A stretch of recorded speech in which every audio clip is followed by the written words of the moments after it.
Infernity versus Nekroz, another traditional format duel we've got here. Infernity starting off very strong, setting a card destruction into Pot of Greed. Pot of Greed, however, drew Summoner Monk, Zephyros, and a Grepher, so it's going to be quite hard to play out of this, but I think we managed to pull through anyway because of the premature burial. So Grepher pitching the Zephyros, sending Grepher, and then premature on the other Grepher in the grave, ditching the monk out of the hand. And yeah, as you can see, you kind of tell what happens here is that Zephyros comes back bouncing the premature burial and then detaching the Grepher from the Lavavel chain.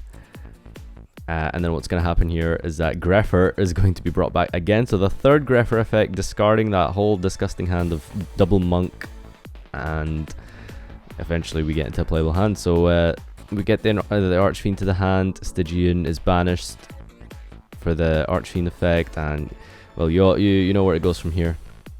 Overlay all three level 4s into Shockmasters, calling spells because you're playing against Nekroz. And then Necromancer brings out the Archfiend again for that one barrier. So as you can see, the Nekroz player discarded the Heavy Storm, and well, he can use as many effects and monster effects as he wants this turn. But the issue is that without a spell, you're never going to summon anything against Infernity. So I mean, unless you're playing that weird pendulum dude, which nobody really is anymore. So Senju for Bryo for Unicore, set 1, and like pass, and not much you can do there. So Infernity dropping that Armageddon off the normal summon. No targets left in deck, however, so not much to do here. You can overlay into something, I guess. I'm not sure what the Nekroz graveyard is right now, but if you have less than 2 blue cards, you could probably like just Rhapsody and equip it to Shockmaster or something. But yeah, I'm not sure what the alternatives here could have been. But yeah, as you can see, you have a full field here. But the problem is that with 5 monsters, none of this is enough, and you need to kind of OTK at once here. But in the end, it's decided that the best play would be to just bury the Valak anyway, call spells in main phase 2, and yeah, just well, play through the next turn, probably calling monsters with Shotmaster, and just hoping that you don't get blown out here by the Nekroz player potentially drawing into something like Raigeki or whatever. But yeah, no power cards there, so off to game 2. Game 2, as you can imagine, with things like Jin and stuff being available in this format, Nekroz are probably like, I'm gonna go first regardless. So the Brionite gets the Valk and pass turn because Unicore itself is that much of a floodgate to begin with. So I'm gonna have to find some outs here sided in. And we do actually see a very interesting out, which you'll see in just a second. So we get the Rota down for Armageddon Knight. Armageddon Knight added, but Dark Grepher summoned, pitching the Armageddon Knight, ditching the Armageddon Knight, and sending Farfa. that's the Unicore out. Infernity has turn 1. So setting all the back row, specialing out the Armageddon Knight. And Maxi is chained here to the premature burial, and we have a very, very, very difficult situation now. You either lose to Exciton potentially next turn, or you just kind of have to play through the Maxi anyway, which is very risky in and of itself because, well, you don't want, like, you can play through Maxi and then you call shot and you use Shockmaster in the end and you win that way anyway, regardless of how many cards they have. However, the issue is that you're in risk of getting Veilered. Like, you're giving them all these cards, and then when you finally go down to make your Shockmaster, you get Veilered, and it's like, ugh, it's really heavy, so you can't really do much. But I think he opts to play through Maxi here anyway. Now, he's got 3 monsters on the field. You could argue that it would probably be best just to like get like Break or Launcher or something for next turn and just Shockmaster at this point. But I think he decides to go a little bit further, which honestly is that's kind of the mistake there. So he gets Launcher, and then he makes Lavalval Chain and sends Zephyros, and yeah, he's just going all in here. And yeah, I think arguably at that point it would have been best just to make Shockmaster, and that's it. It's quite it's too many cards, because as you can see here, like he does get that Shockmaster in the end, and it's like well, he gave him so many cards that he was bound to draw that Veiler. So anyway, just going in here, doing some standard, very typical Infernity combos. Shockmaster is made there. Launching out Necromancer effect.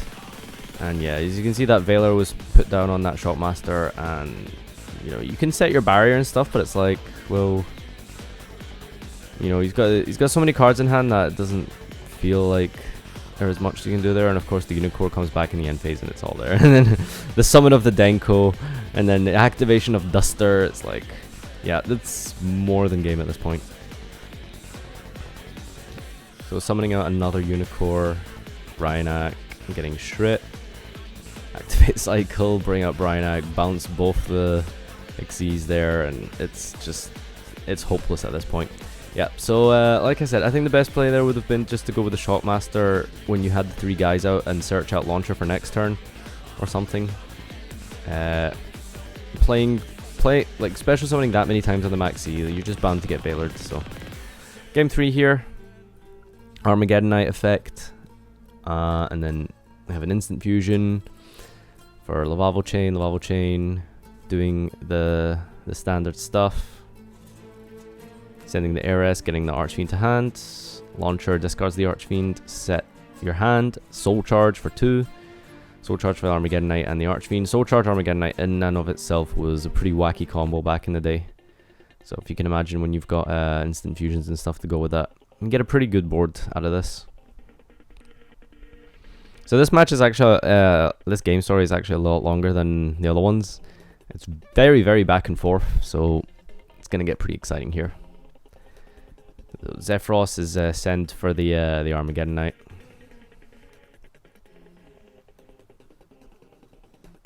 Zephyros coming down. So at this point, Shockmaster calls spells and pass turn. Now this is a little technical misplay here, because I think Duncan was under the impression that you couldn't after calling spells with Shockmaster, you can't use the Launcher, but because Launcher is already activated, you can still call spells and then send Launcher to the graveyard to special out the Infernity dudes, because you aren't actually activating a spell, you're just using a spell that's already active. But he passes turn anyway. I'm not sure what was Veilered there. Yeah, sorry, I'm not actually sure what got Veilered, but I think he's opened pretty brick. Not what you can do there. He takes a bunch of damage and just passes turn. We see the Graceful Charity with like 4 or 5 cards in hand. Now this is kind of where the misplay goes, because yeah, Graceful Charity, like +3. No, it's not +3, but I mean, you see 3 new cards out of your deck. You know, you're gonna see some really deadly ones. So arguably you could barrier here, especially if you're discarding something like Jin. And the third Veiler, which is a bit of a brick hand. But if you're discarding Jin as well, or like Trish, or other like dead cards in your hand, then you're essentially seeing 3 new cards to help you get around this board of, you know, shock and barrier. And he actually does have an out here to this big field. And the issue is that, well, I think that Shockmaster got Veilered. I think that's like what happened. It has to be. Yeah, it was. There's a Shockmaster got Veilered. So Raigeki, that gets barriered, and then Trunade. And that's arguably like worse than Raigeki, because I mean Trunade just bounces all your back row, and now you're gonna get like Trished or something probably. And Kaleido with Manju, and we're just gonna see like absolute demolition of this Nekroz, this Infernity field put together so precisely. Deciding on the Herald search here. Pretty lucky to open all those Veilers. Obviously don't want too many, but I mean most of them came in pretty useful in the end, so it all worked out for the benefit. Anyway, Herald gets the what's that? I think it was Herald for Claws for Exomer or something, I'm not sure. Yeah, I think that's what would happen. Then we have the Summon of Trish, and this is a highlight, so you know that is actually a Jind Trish. And deciding what to banish on the field, and I don't think it's a difficult decision, but it takes like a minute or so here to decide on what to banish from the field. And it's quite obvious, I think. I mean, you banish that one of Archfiend, then you know it's gonna have a tough time to like play from here. It doesn't matter what you top deck, it's gonna be kind of irrelevant because, well, you don't have the Archfiend in the graveyard. If you got no way to get your Archfiend back, then well, you know, it's all kind of tough to go from here. Main phase 2, overlay into Castel. Sorry, no, it's not main phase 2, is it? No, he just overlays into Castel. And just attacks over the field. I can't really think of what would have been a better XE to play there. Yeah, I mean, nothing comes to mind. I don't think there's anything particularly great there. Set a monster, set some back row. We see Infernity break on the Trish, and the attack on the set Necromancer. And obviously 2000 attack, crashing with 2000 defense, not much you can do there. This is where things get a little more interesting, I think. Well, he sets another monster. Arguably, that was kind of a misplay because you don't really want to set another monster. You're not really in risk of dying. And, you know, he has Grepher there, and he can, like, you know, use that for stuff, like, later, potentially. Like here, for example, he has Dent Infusion, but you probably would have made Levrier anyway. So he has that level 3 in his extra deck just for situations like this where your Archfiend gets banished, and overlays that Necromancer with the cat dude, I forgot his name, level 3 instant fusion target, making Levier Archfiend effect, get Necromancer. He gets Necromancer because, like, obviously you'd think you'd get the third break, but I mean, he's playing 2 break, 1 barrier. And that's probably the correct number for such a format because you're either going to win turn 1 or lose like turn 1 anyway. So you don't rely on games going like this, you know, like grind games. And it's, yeah, you just don't expect that to happen at all. But Valk gets some of that with Kaleido and Shrit, I believe. And Shrit's going to search out the Bryanak.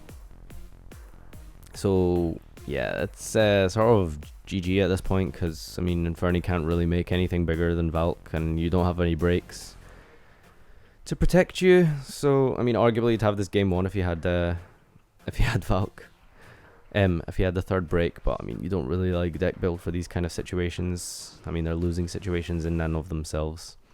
So I'd argue the biggest misplay here was simply attacking over the. Sorry, not barriering the Graceful Charity. And he gets Valk with the Bryanak, I think, and, well, I think he top techs Photon Thrash at this point, so that's terrible. But yeah, that's GG there. So thanks for watching, guys. It was a really, really great duel, one of the best I've seen in a while. So hopefully have a few more of these maybe in the future.